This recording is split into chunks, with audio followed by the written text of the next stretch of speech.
Hello, everybody.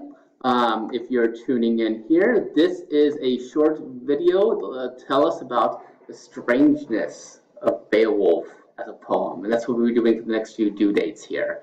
If you're not accounted before, it is a very strange poem. It's very unusual for a lot of reasons.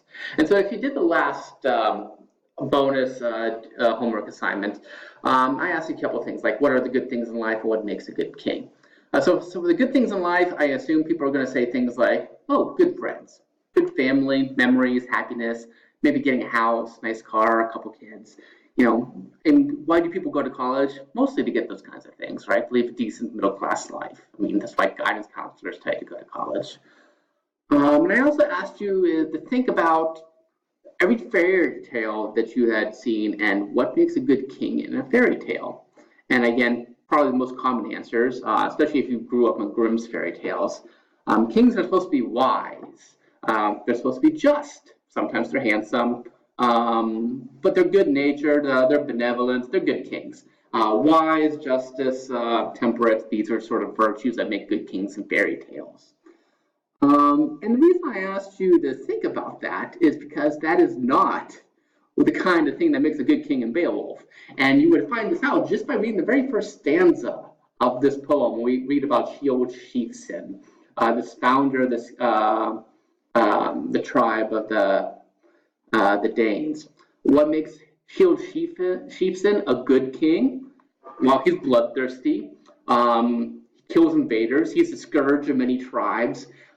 He rampages, he pillages, he wrecks mead benches, rampaging upon foes. He acquires tribute and thralls, which are a type of slave. These are the things. That is one good king. There's no justice there. There's no moderation. We don't care if he's handsome. He's a strong warrior. He's a bloodthirsty warrior, and that's what makes him a good king. And that's what the Danes care about. That's what the Anglo-Saxons care about. Nothing this baloney about justice or wisdom or whatever. And we're going to find out some other things about what makes good kings. You're supposed to be a good gift giver, giver of many rings, give nice suits of armor to your retainers. It has odd advice for how to deal with grief. If we ever lost somebody, maybe turn the other cheek or seek counseling or pray to God. All these different things we give the advice. Time heals all wounds. We give ourselves all sorts of advice when we feel grief. What do the people in Beowulf's poem think you should do when you feel grief? Don't seek counseling, they say. Seek revenge. Somebody does you wrong, you don't turn the other cheek. You kill him and all his family if they're available. That is what you're supposed to do to deal with grief, and they're entirely serious about this. It's the best way of dealing with grief. This is something that Beowulf says to King Hrothgar after Gwendolen's mother kills his favorite retainer, Aesir. Hrothgar is feeling very sad. Beowulf says, well, don't feel sad, get even. Kill Grendel's mother who killed your friend. That is what the poem is trying to tell us. And so this is all very strange from our perspective. That's not the kind of advice you would give your friend or your buddy if they were going through some tough times. So what's the point of me asking these kinds of questions? What's the so what here? What you're going to find is that Beowulf is a very strange poem. As I said, it has these three major episodes, Grendel, Grendel's mother, and the dragon. But there's no continuous plot with a clear beginning, middle, and end. It has these long digressions that involve family feuds and whatnot that have nothing to do with the monsters they're trying to kill in the immediate moment. Sometimes it even tells the same story multiple times within the poem. And a good example is when Beowulf is talking about killing his uncle Hyacin by the Swedes. The Swedes, by the way, are very bloodthirsty here. They're one of the bigger tribes. And they kill Beowulf's uncles, and he tells people the story on page 62. But then his buddy Wiglaf tells the exact same story in slightly different words on page 74, a little bit later on in the poem. They tell the story twice, and normally if you go to a creative writing class, you're going to say, don't do that. That's pointless and a waste of time. But the Anglo-Saxons, they didn't mind about that kind of thing. So it's a little bit odd in terms of narrative terms. This is an odd poem. And the family genealogies, goodness gracious.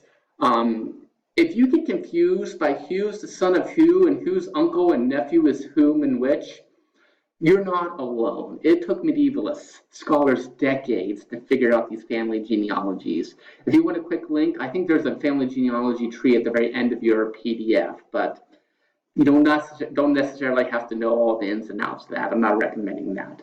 But it's an Anglo-Saxon that they thought ancestry was very important. Us, maybe not so much today, living the 21st century.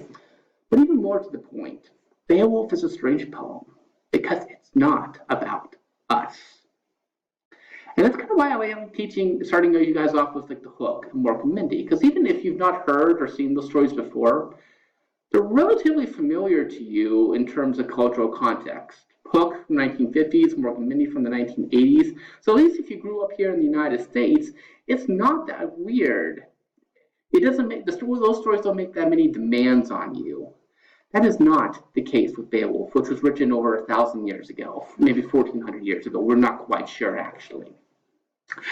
And so we need to ask yourselves, Beowulf, the original audience of Beowulf comes into this poem with very different expectations than people like us do growing up in the 21st century. And how is Beowulf different from us? Well, one of the first things that probably leaps up to mind is there's really no war crimes. When Shield Chieftain is rampaging among his foes and overturning mead benches, by the way, if you've ever had mead, it's really sickly sweet. It's an awful drink. Maybe that's why Vikings were so mean. It's just they didn't have good alcohol. But yeah, when Shield Chieftain is doing all these crazy things, getting tribute and thralls and all that, rampaging among his foes, does he have to worry about the Geneva Conventions? I don't know. No, you just go in and you kill your enemies and acquire tribute. There are things where you're not supposed to do.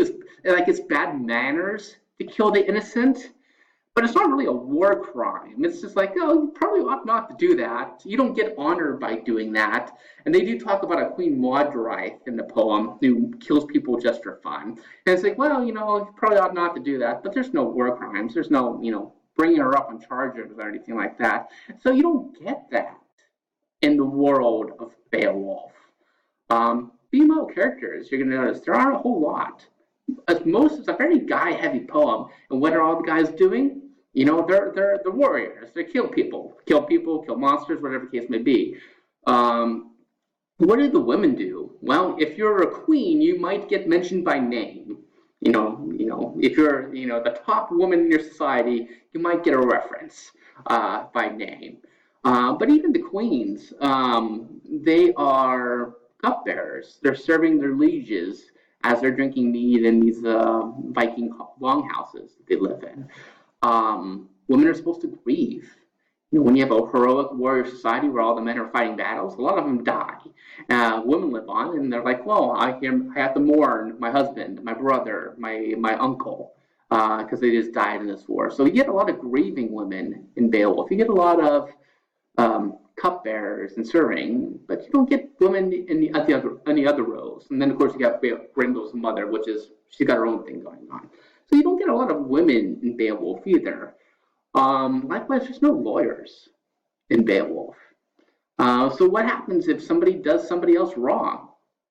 You can't take them to the local magistrate. You can't sue them. There's no law courts on that way. Basically, if you have a problem with somebody, they do you wrong, you got to deal with it yourself. That's why you have a sword.